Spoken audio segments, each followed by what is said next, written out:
brought to you by V-Guard, co-powered by Sensodyne O Bhimal বলো কথা কেশরী। Associate sponsor UltraTech cement. মুখ্যমন্ত্রীর ক্ষোভ প্রকাশে আশার আলো দেখছে শিলিগুড়ি কলেজ। তৃণমূলের আমলেও কেনা জমির দখল পাচ্ছে না শিলিগুড়ি কলেজ কর্তৃপক্ষ।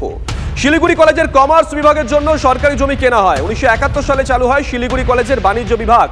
বাম আমলে কাওয়াখালীতে 3 একর জমি কেনেন কলেজ কর্তৃপক্ষ। শিলিগুড়ি জলপাইগুড়ি উন্নয়ন পর্ষদ 54 লক্ষ টাকা নিয়ে জমি দেয়। আজও জমি দখল মুক্ত হয়নি বলে কলেজ কর্তৃপক্ষের অভিযোগ। জায়গা না পাওয়ায় নতুন পাঠ্যক্রম চালু হচ্ছে না বাণিজ্য বিভাগে।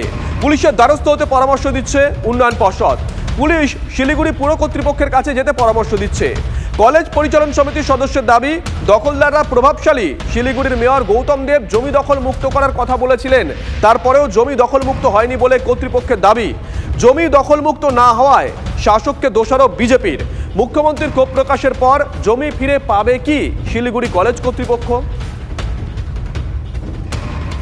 আমার আগে যিনি স্যার ছিলেন অসীমবাবু, তিনি বিভিন্ন জায়গায় চিঠি করেছেন। সেই তারপর পুলিশের কাছেও গেছিলেন। পুলিশ বলেছিল যে আগে এসডিডিএ বলেছিল যে আপনারা পুলিশের সাথে কথা বলুন, কারণ আমরা তো পুলিশেই ব্যাপারটা দেখবে। তারপরে রেজাল্ট তো আপনারা দেখতেই পাচ্ছেন, এখন অবধি সেরকম কোনো অ্যাকশন হয়নি। তো আশা করবো যে আগামী দিনে আমাদের এই সরকারি জমি, বিশেষ করে এই জমিটা যেটা দখলমুক্ত হলে এবং আমরা যাতে কলেজ ভালো মতো বানাতে পারি, সেটা আশা রাখছি নিশ্চয়ই কিছু একটা হবে।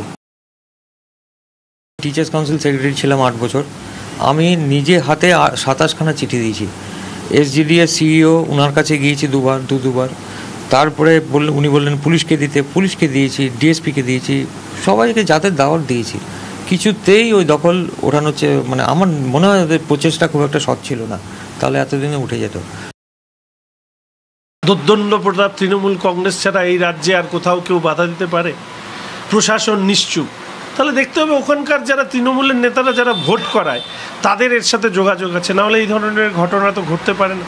আর শিলিগুড়ি কলেজের জমি নিয়ে এই ধরনের বড় ঘটনা ঘটছে, কলেজ প্রশাসনকেও সামনে এই নিয়ে বক্তব্য রাখতে শোনা যায় না, কারণ ওখানেও তো একই তৃণমূলের ছায়া প্রত্যক্ষ বা পরোক্ষভাবে রয়েছে। এই বিষয়ে আমি বিধানসভায় তুলব।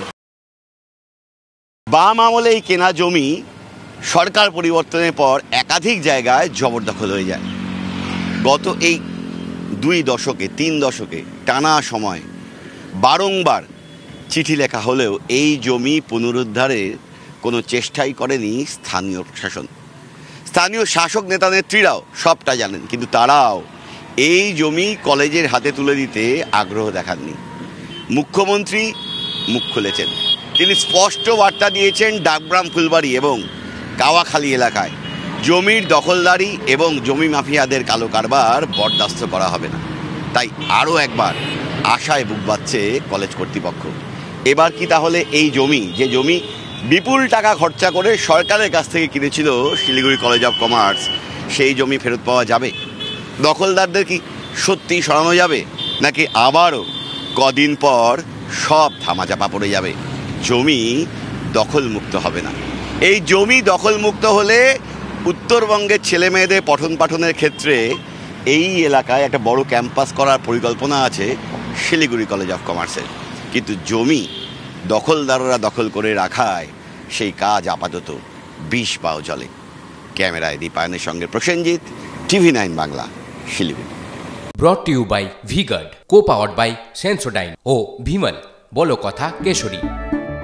Associate sponsor UltraTech cement.